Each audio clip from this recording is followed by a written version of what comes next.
नमस्कार दोस्तों, यदि आपकी प्रॉपर्टी पर किसी व्यक्ति ने अनधिकृत रूप से कब्जा कर रखा है, जिसका कोई वैधानिक अधिकार उस व्यक्ति के पास नहीं है और आप उसे हटाने के लिए हरदम प्रयास कर रहे हैं, आप उसे हटाने के लिए प्रारंभिक कार्रवाई, कोर्ट की कार्रवाई, प्रशासनिक कार्रवाई, हर एक स्तर पर आप कार्रवाई करा रहे हैं, लेकिन बावजूद इसके कोई भी सुनवाई नहीं हो रही है, कोई भी कार्रवाई नहीं की जा रही है।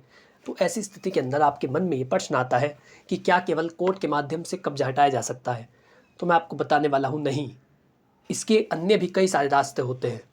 और जब अन्य रास्तों की बात आती है तो हमारे मन में आता है पुलिस के द्वारा हम अवैध कब्जे को किस तरीके से हटवा सकते हैं। पुलिस कब ऐसे मामले में हस्तक्षेप करती है, पुलिस कब ऐसे मामले में इन्वॉल्व होती है और कब अवैध कब्जाधारी के विरुद्ध कोई भी कानूनी कदम, कोई भी प्रशासनिक कदम उठाया जाता है या पुलिस के स्तर पर कब सुनवाई की जा सकती है।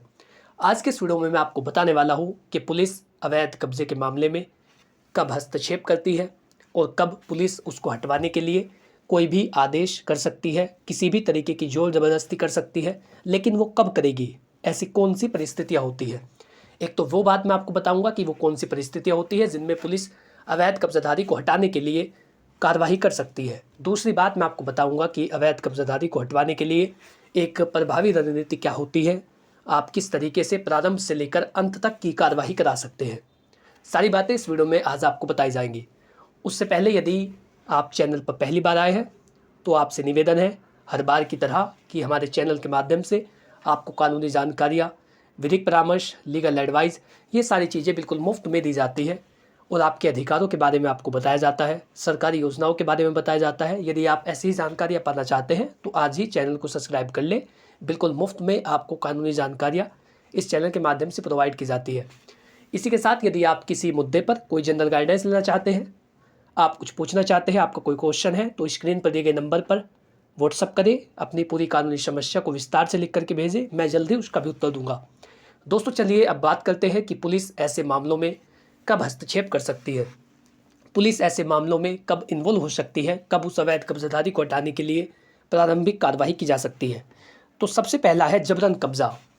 यदि अवैध कब्जाधारी द्वारा जोर जबरदस्ती, धमकी या हिंसा का प्रयोग करके आपकी संपत्ति पर कब्जा किया हो, जो व्यक्ति जिसके पास ऐसा कोई अधिकार नहीं है कि वो आपकी संपत्ति पर कब्जा कर सकता है, लेकिन उसने आपके साथ जोर जबरदस्ती की है, आपके साथ मारपीट की है या फिर आपको जान से मारने की धमकी दी है, आपके साथ हिंसा की है और इन सभी गतिविधियों के चलते उसने आपकी संपत्ति को हड़प लिया है, इन सभी कार्यों को करके उसने यदि आपकी संपत्ति पर कब्जा किया है, तो पुलिस ऐसे मामले में सीधा इन्वॉल्व हो जाती है। पुलिस तुरंत उस मामले पर एक्शन लेगी, पुलिस तुरंत उस व्यक्ति को वहाँ से हटवाने के लिए तुरंत कानूनी कार्रवाई करेगी।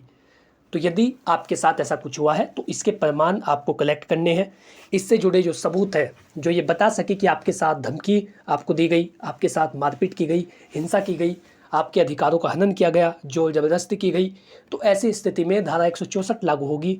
बीएनएसएस भारतीय नागरिक सुरक्षा संहिता की धारा 164 के तहत तुरंत कानूनी कार्रवाई की जाती है और दूसरे व्यक्ति को वहाँ से शांति भंग के चलते, यदि आप अपने प्रार्थना पत्र में ये बता सकते हैं कि जो उसकी गतिविधियाँ है वो शांति भंग करने वाली है और मौके पर शांति भंग होने की प्रबल संभावना है, यदि आप ऐसी बातें अपने प्रार्थना पत्र में लिखवाते हैं तो दूसरे व्यक्ति को शांति भंग के चलते वहाँ आने से मना कर दिया जाएगा और आपकी संपत्ति आपको वापस दिला दी जाएगी। ये सबसे पहला बिंदु होता है। यदि आप पुलिस की मदद लेना चाहते हैं तो आपको ये साबित करना होगा कि दूसरे व्यक्ति के द्वारा जो ज़बरदस्ती की गई है, आपको धमकी दी गई है, आपके साथ हिंसा की गई है, मारपीट गाली गलौज की गई है, आपके घर में रहने वाली महिलाओं के साथ छेड़खानी की गई है, जैसी भी स्थिति आपके साथ हो वो बातें आपको अपने प्रार्थना पत्र में लिखनी होगी, उसकी एक बेहतर ड्राफ्टिंग करानी होगी। इसीलिए मैं आपसे कहता हूँ कि जब भी आपका संपत्ति का कोई मामला हो तो उसमें एक बेहतर वकील का चयन करें जो आपके मामले में एक प्रभावी रणनीति अपनाए, एक बेहतर ड्राफ्टिंग कर सके, जिससे कि जो अधिकारी है वो आपकी प्रार्थना पत्र पर कार्रवाई करने के लिए बाध्य हो जाए। वकील आपको ये बताए कि आपको कौन कौन से प्रूफ उसमें लगाने हैं, वकील आपको ये बताए कि किस तरीके से वो लिखनी है, वकील आपको ये बताए कितना समय होगा या किस समय पर आपको एप्लीकेशन देनी है और आपको किन कार्यों को करने से बचना है। जो वकील आपको ये सारी बातें बता सकता हो आप उसके पास जाइए और उनसे मिलिए, उन्हें अपनी संपत्ति का पूरा मामला बताइए। दूसरा होता है यदि आपराधिक मामला बनता हो, पुलिस, दूसरी कंडीशन ऐसी होती है जिनमें यदि आपराधिक मामला बनता हो तो पुलिस हस्तक्षेप कर सकती है।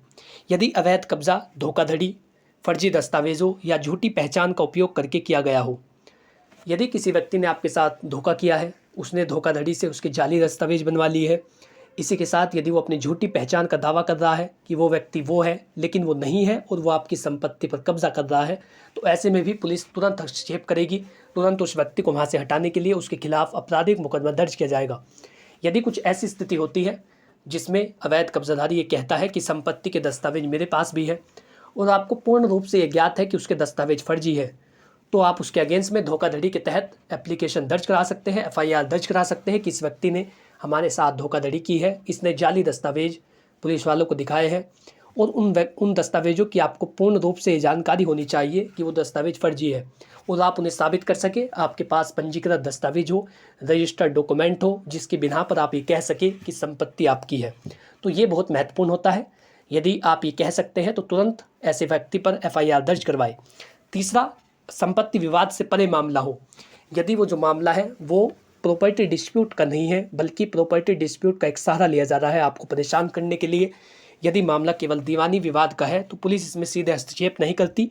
लेकिन यदि इसमें कोई आपराधिक पहलू जुड़ा हो, जैसे जबरन कब्जा, मारपीट या धमकी, तो पुलिस तुरंत कार्रवाई कर सकती है। या किसी दुश्मनी के चलते वो व्यक्ति प्रॉपर्टी डिस्प्यूट का सहारा लेकर आपको परेशान कर रहा है, तो ये बात भी आप उसे बता सकते हैं। चौथी स्थिति है सरकारी ज़मीन पर अवैध कब्जा। यदि सरकारी ज़मीन, सरकारी भूमि, पंचायत की भूमि या वन भूमि पर किसी ने अवैध रूप से कब्जा किया हो तो पुलिस, राजस्व विभाग और स्थानीय प्रशासन के साथ मिलकर तुरंत कार्रवाई कर सकती है। चौथी स्थिति ये होती है यदि वो भूमि सरकारी है तो तुरंत पुलिस एक्शन लेगी, तुरंत उस व्यक्ति को वहाँ से भगाने के लिए राजस्व विभाग का सहारा लेगी और दोनों की एक संयुक्त टीम आएगी और उस व्यक्ति को वहाँ से हटा देगी। ये सरकारी भूमि का प्रोसीजर होता है। और पांचवा और अंतिम ऑप्शन जब पुलिस कार्रवाई करती है वो होता है कोर्ट का आदेश।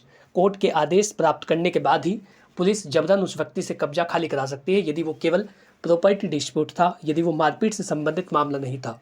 यदि वो मारपीट थी या धोखाधड़ी थी तो वो अलग प्रोसीजर है, लेकिन यदि वो केवल सिविल का मामला था तो पुलिस अदालत के आदेश के बाद उस व्यक्ति को तुरंत वहाँ से हटाने के लिए कार्रवाई करेगी, उस व्यक्ति को वहाँ से हटाया जाएगा। यदि अदालत ने अवैध कब्जाधारी को हटाने का आदेश दे दिया है और इसका पालन नहीं कर रहा है तो पुलिस कोर्ट के आदेश का पालन करवाने के लिए हस्तक्षेप कर सकती है और उस स्थिति में तुरंत उस व्यक्ति को वहाँ से जबरन हटाया जाएगा।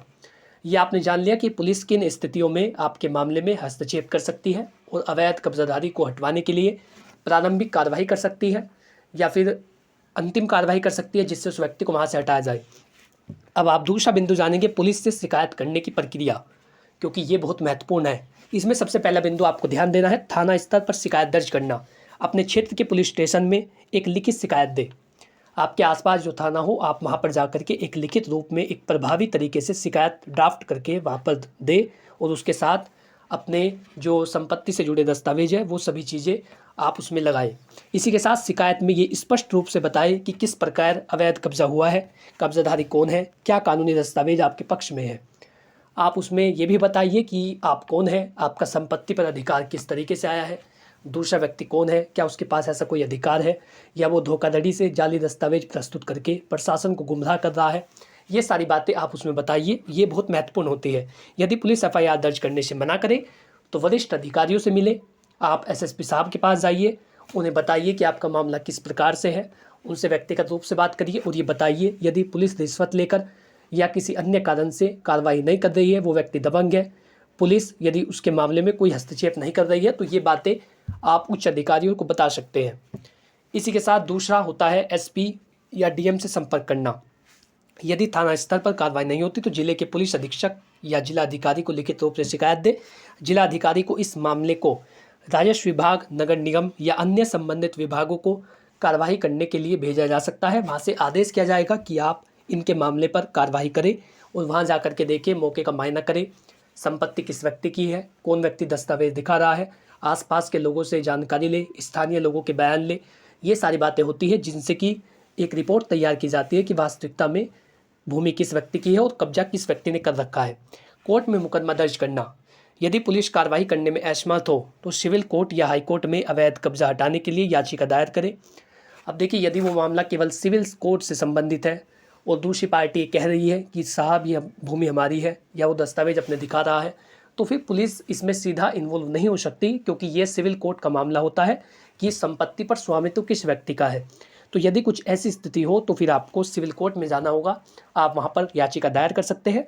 और यदि ऑलरेडी आपका मुकदमा कहीं पर चल रहा है और उसमें देरी हो रही है तो आप हाई कोर्ट में रिट याचिका दायर कर सकते हैं, जिससे कि जो निचली अदालत है, जो अधीनस्थ न्यायालय है, उनको आदेश दिया जाए।